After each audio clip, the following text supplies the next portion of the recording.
Perfecto, si se ve y se escucha bien, vamos a empezar entonces con la cuarta clase del curso Bases Bioquímicas del Sistema Nervioso. En la clase de hoy vamos a ver líquido cefalorraquídeo. Estos son los temas que yo me planteé charlar con ustedes en el día de hoy. Como decíamos hace un ratito, lo dividí en dos partes. Una primera parte en la cual vamos a ver algo de introducción con algunas generalidades, el volumen del líquido cefalorraquídeo, su formación, circulación y reabsorción.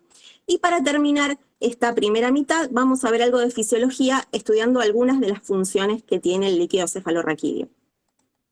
La segunda parte podría ser un poco más aplicada, tal vez, o un poco más práctica, ya que vamos a ver algunos conceptos relacionados con la presión intracraneana, algunos conceptos clínicos y finalmente cómo se realizan algunos análisis de laboratorio y qué información nos pueden llegar a brindar para estudiar a un determinado paciente en un contexto. Vamos a empezar con la introducción, con algunas generalidades. El líquido cefalorraquídeo es un fluido transparente. Se lo define tradicionalmente como cristal de roca. Baña el encéfalo y la médula espinal, de aquí su nombre, cefalorraquídeo, y presenta múltiples funciones. En esta imagen yo les presento a un cristal de roca, es un tipo de cuarzo. La imagen no hace justicia a la belleza de esta piedra, es extremadamente transparente y tiene un brillo particular.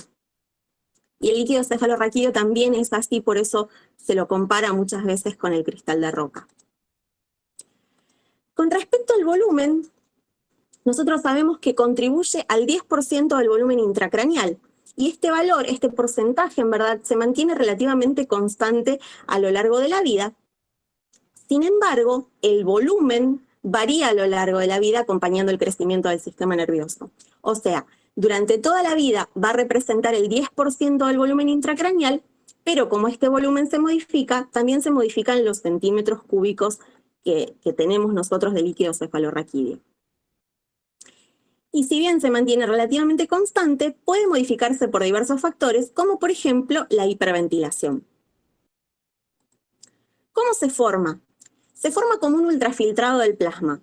A modo muy quizá reduccionista, el plasma es la parte líquida de la sangre, y a través de un ultrafiltrado se va a formar este líquido cefalorraquídeo.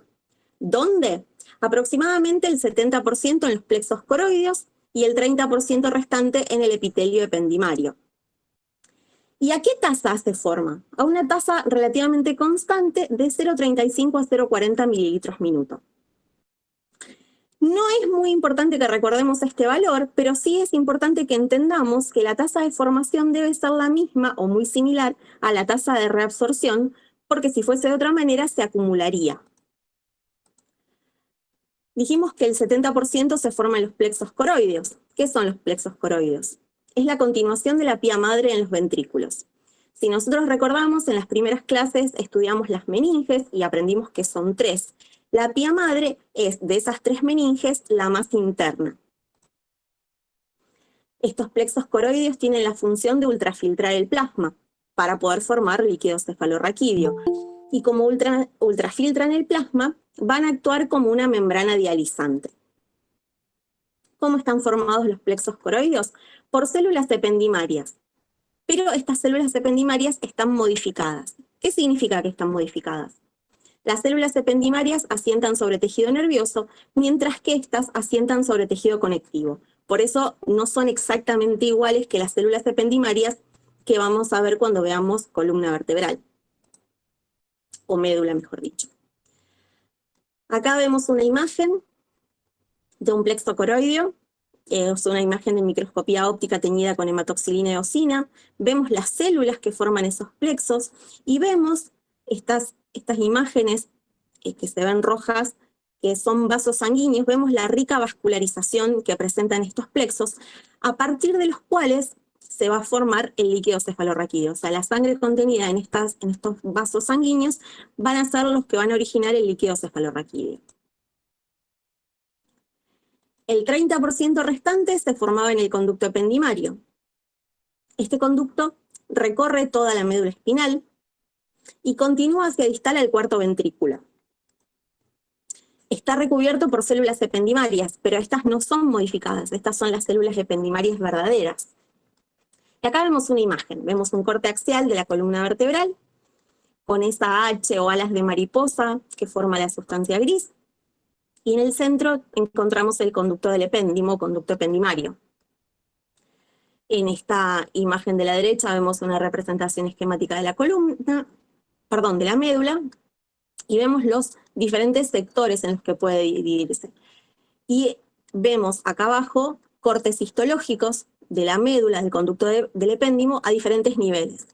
Podemos ver que a nivel cervical es más redondeado, mientras que después, hacia distal, se vuelve un poco más ovoide, y esto es porque sigue la forma que tiene la médula espinal en los diferentes segmentos.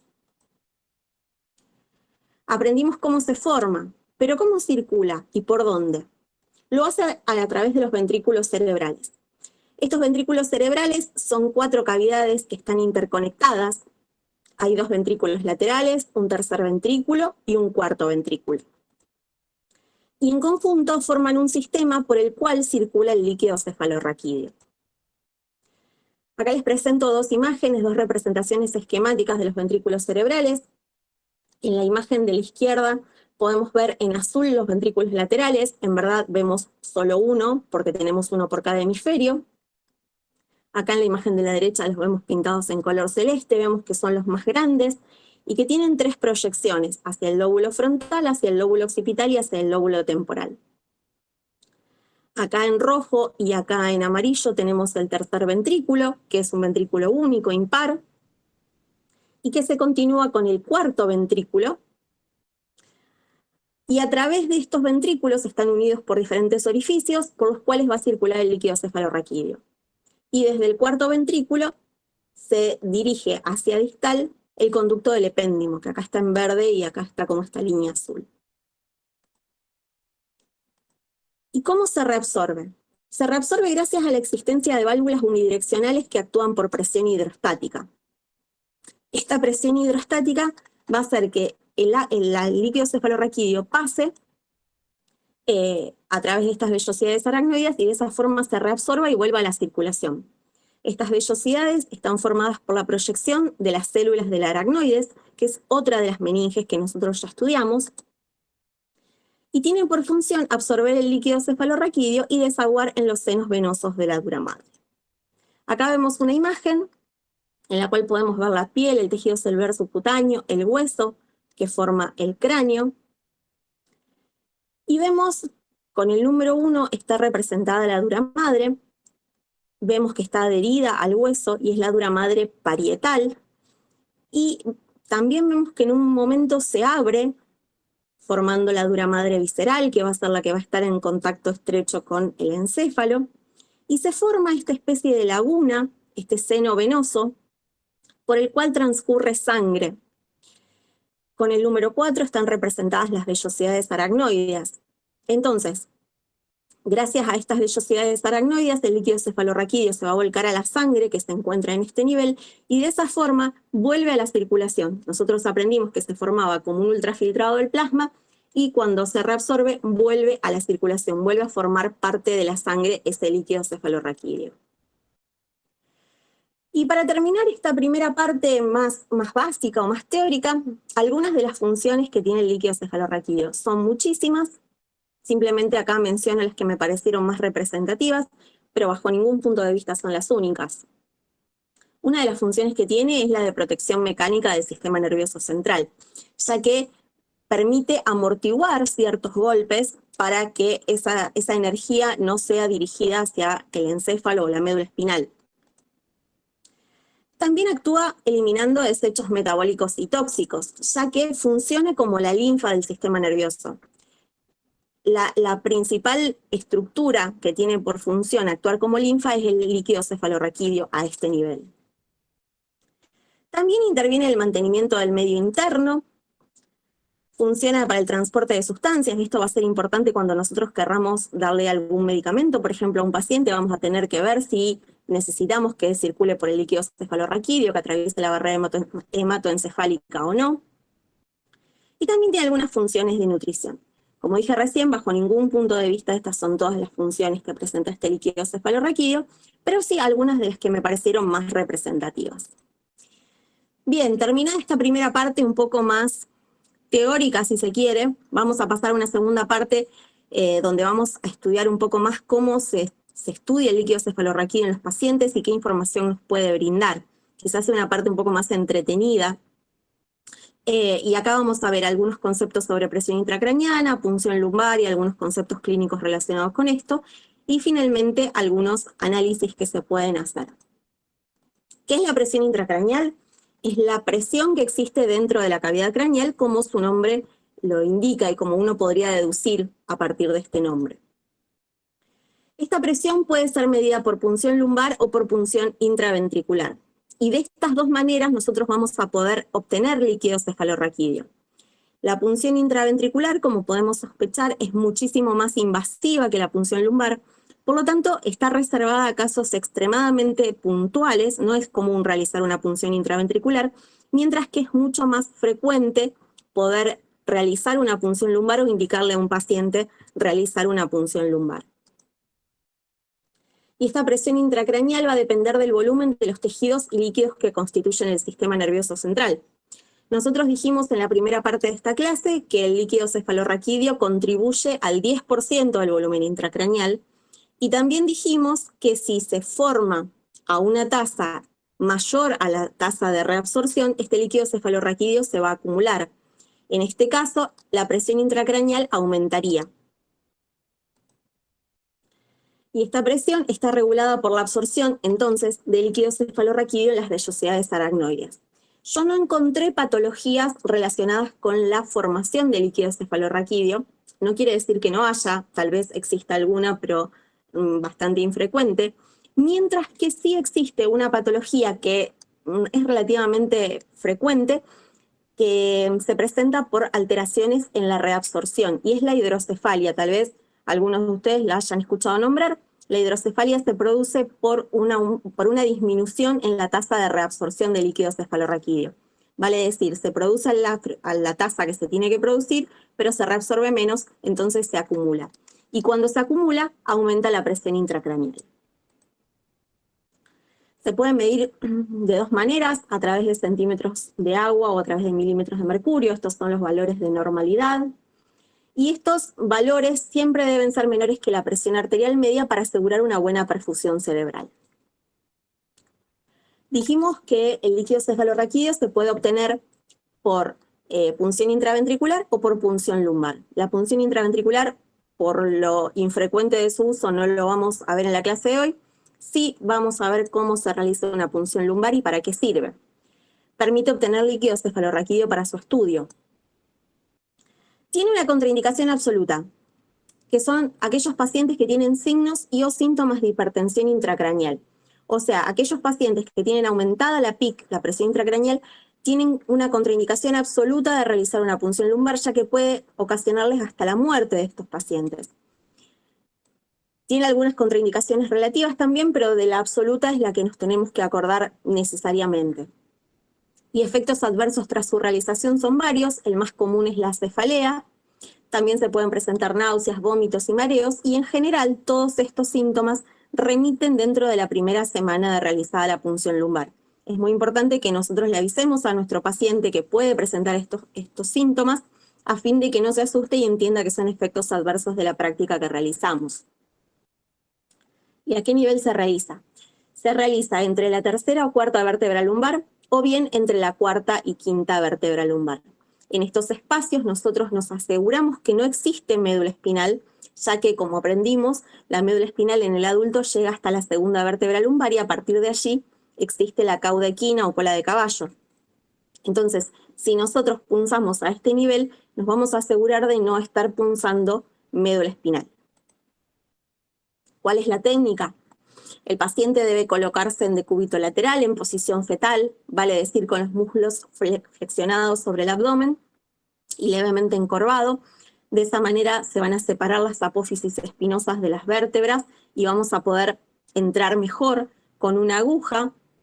Acá tenemos una representación esquemática donde vemos la médula espinal que llega hasta L2 y a partir de ahí la cola de caballo.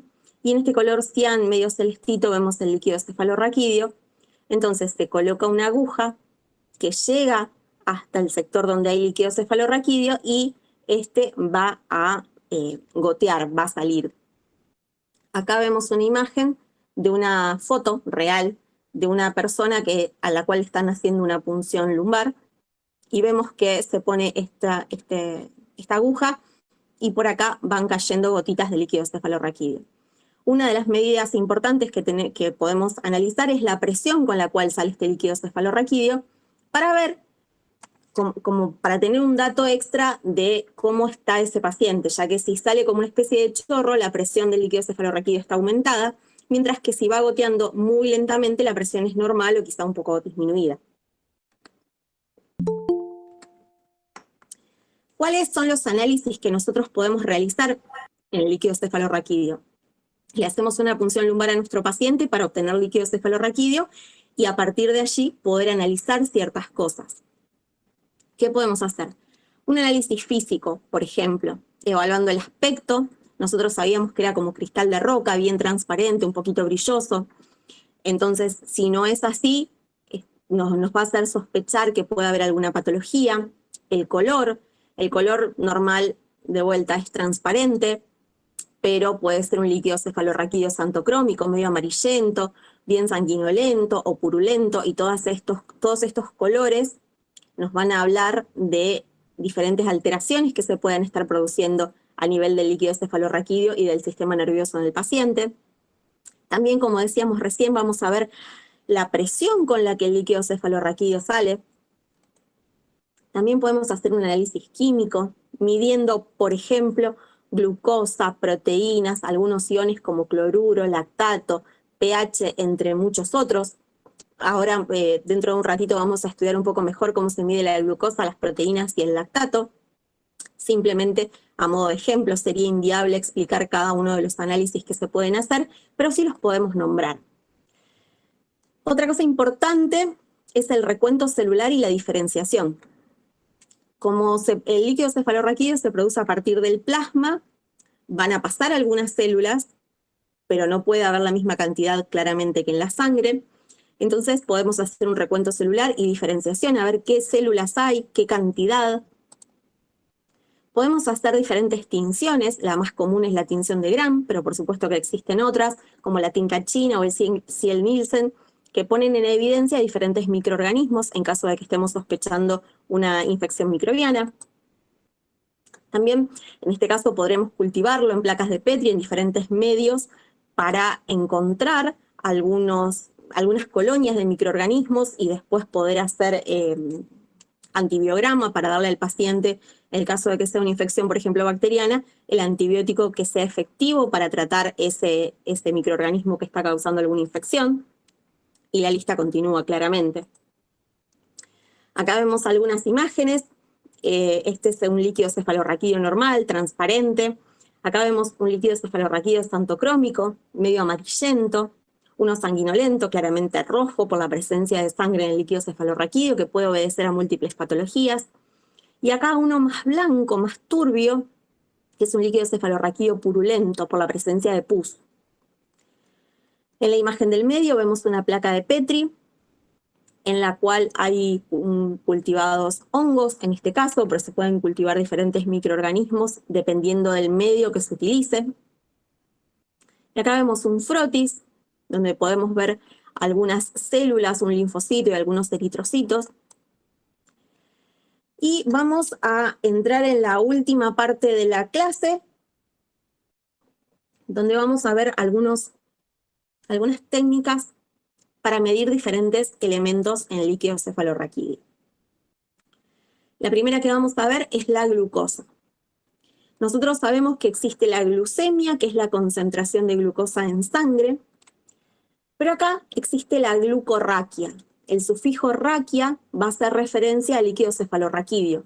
Así como hemia es sangre, uria es orina, glucorraquia es la presencia de glucosa en líquido cefalorraquídeo. Entonces, siempre que veamos este sufijo, vamos a saber que estamos haciendo referencia a la presencia de alguna sustancia en líquido cefalorraquídeo. Los valores de referencia van a depender muchísimo de la técnica y los reactivos utilizados. Los más comunes van a ofrecer en los adultos valores de referencia o valores de normalidad que oscilan entre los 40 y los 70 miligramos por decilitro, y en los niños entre 60 y 80. A modo de regla práctica, se dice que fundamentalmente en los adultos la glucorraquia es aproximadamente el 50% de la glucemia.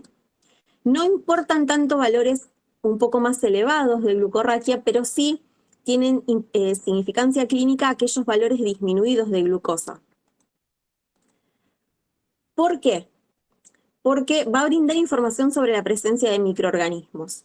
Cuando existan microorganismos en el líquido cefalorraquídeo, que debería ser estéril, estos microorganismos pueden consumir la glucosa normal del líquido cefalorraquídeo, y entonces se va a asociar con la existencia de hipoglucorraquia, o sea, una disminución de la concentración de glucosa en líquido cefalorraquídeo.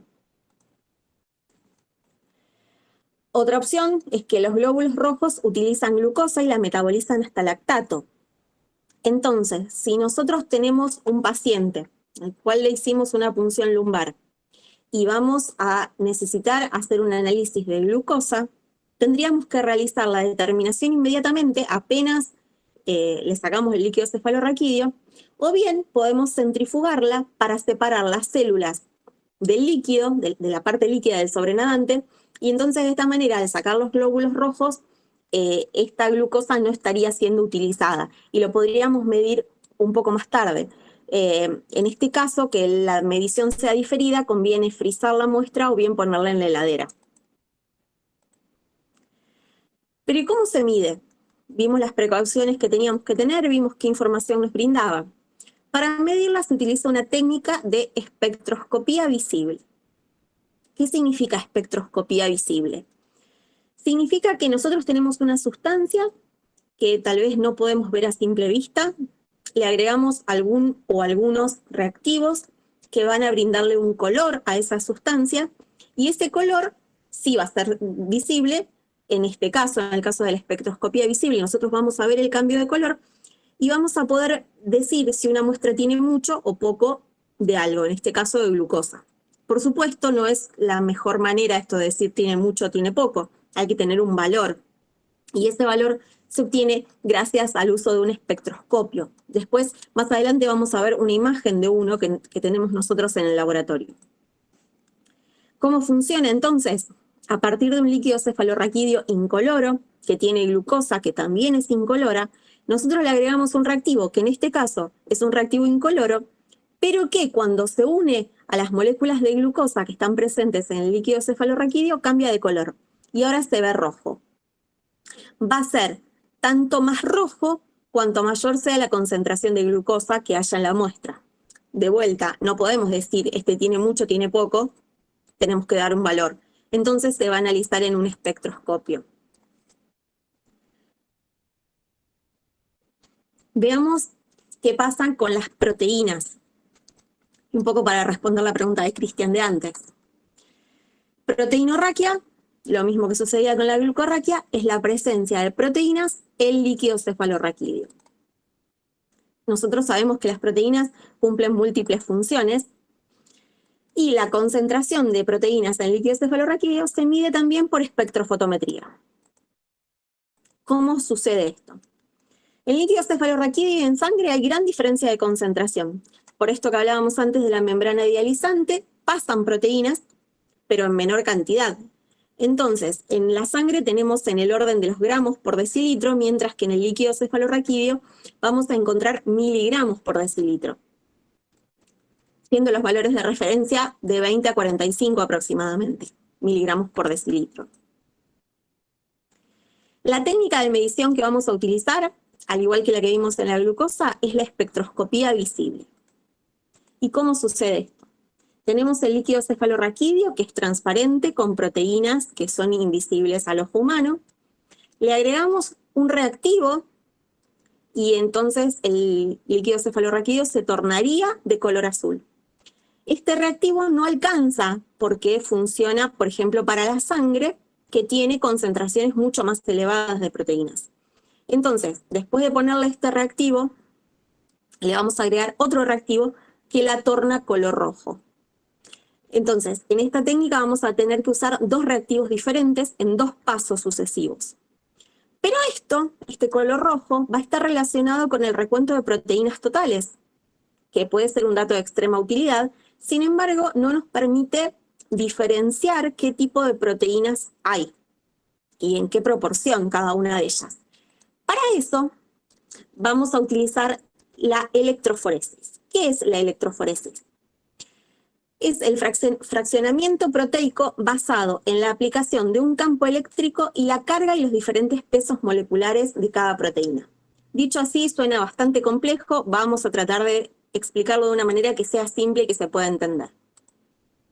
Acá les presento una corrida de proteínas y cómo se ve, y ahora vamos a ver cómo se realiza esto.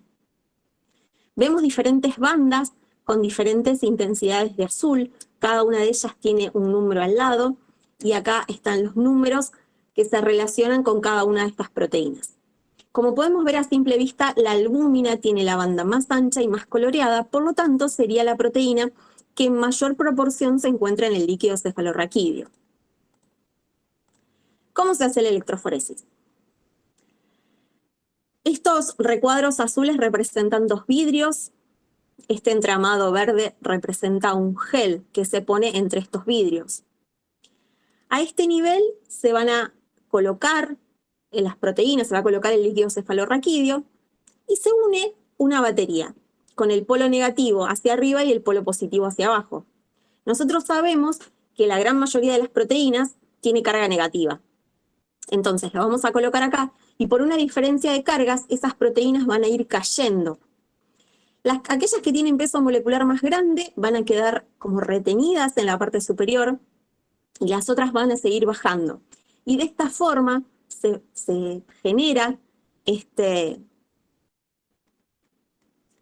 imagen con las diferentes bandas. No son círculos como dice acá, son bandas porque la proteína se pone como todo en todo el ancho de este gel y de esa forma van bajando y van quedando como bandas. Pero después de esto tenemos que realizar un proteinograma. ¿Qué es un proteinograma? Una representación esquemática de este tipo que nos va a mostrar más gráficamente qué concentración hay de cada una de estas proteínas. Como vimos, la albúmina es la número 2 y es la que más concentración está. Y lo volvemos a ver acá. Cada uno de estos picos son cada una de las proteínas que existen en el líquido cefalorraquídeo. Este es un proteinograma normal. Vemos que la albúmina tiene gran concentración. Y el último análisis que vamos a ver en el día de hoy es el del lactato.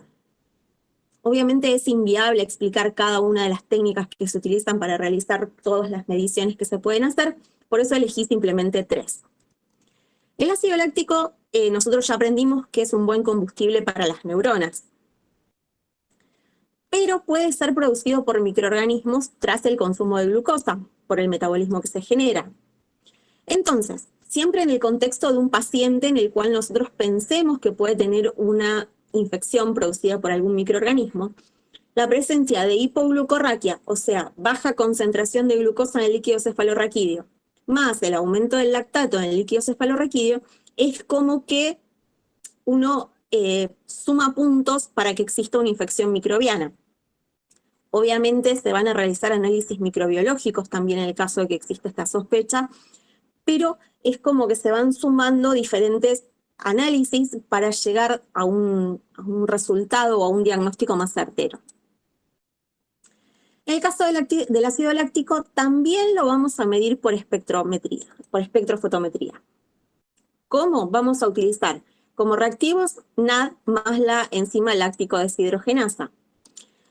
Gracias a esto se va a formar piruvato más NADH, pero tras esta reacción todo queda incoloro al ojo desnudo. No se forma color como habíamos visto en la reacción de la glucosa y de las proteínas. ¿Y entonces cómo hacemos? Nosotros sabemos que el NADH absorbe luz ultravioleta. Por lo tanto, en este caso no vamos a utilizar una espectrofotometría visible, sino que vamos a utilizar espectrofotometría ultravioleta. El fundamento de la técnica es el mismo que habíamos visto antes, solo que en este caso vamos a necesitar un espectrofotoscopio que acepte luz ultravioleta y que muestre información utilizando luz ultravioleta. A mayor concentración de lactato, menor será la concentración de NAD y mayor será la concentración de NADH. Este es un espectrofotómetro, espectro le decimos en el laboratorio porque es muy largo, es el que tenemos en nuestro laboratorio. Existen infinidad de espectrofotómetros diferentes, pero todos funcionan más o menos igual. En este sector, o en alguno, podemos elegir la longitud de onda, dependiendo de qué color nosotros vamos a analizar, va a ser la longitud de onda que vamos a emplear. Con estas rueditas se calibra el equipo. Acá hay una tapa que se levanta y donde se introduce un tubo. Y adentro de este espectrofotómetro hay una luz que puede ser visible o ultravioleta, dependiendo del espectrofotómetro y la longitud de onda que nosotros hayamos puesto. Y hay una célula que capta cuánta luz pasó a través del líquido que nosotros hayamos puesto. Si el líquido es transparente, pasa toda la luz y la célula fotoeléctrica capta la misma intensidad de luz que emitió. Mientras que si tiene algún color o está opaco, turbio, la célula fotoeléctrica va a captar menor intensidad de esa luz y entonces se va a mover esta aguja marcando la transmitancia, o sea, qué cantidad de luz atravesó y llegó a la célula fotoeléctrica que estaba sensando. Y de esa manera vamos a poder medir la gran mayoría de los análisis químicos que se hacen en un laboratorio. Por supuesto, hay muchas otras técnicas y cada valor de referencia va a depender de la técnica utilizada y cada laboratorio tiene su propio espectrofotómetro y sus propios reactivos.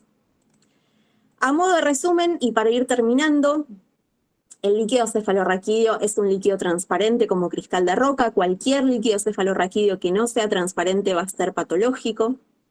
Cumple múltiples funciones y de su análisis deriva la posibilidad de diagnosticar numerosas patologías.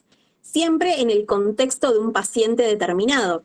Si nosotros tenemos solamente el análisis de glucosa del líquido cefalorraquídeo y nada más, y no tenemos el contexto del paciente, no vamos a poder brindar ninguna información ni ningún diagnóstico. El contexto siempre es fundamental.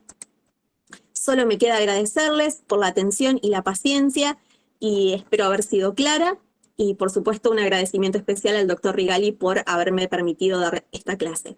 Les dejo mi correo electrónico por cualquier duda que les surja cuando estén estudiando el tema, cuando estén haciendo la ejercitación, y por supuesto estoy a disposición de todos ustedes. Muchas gracias.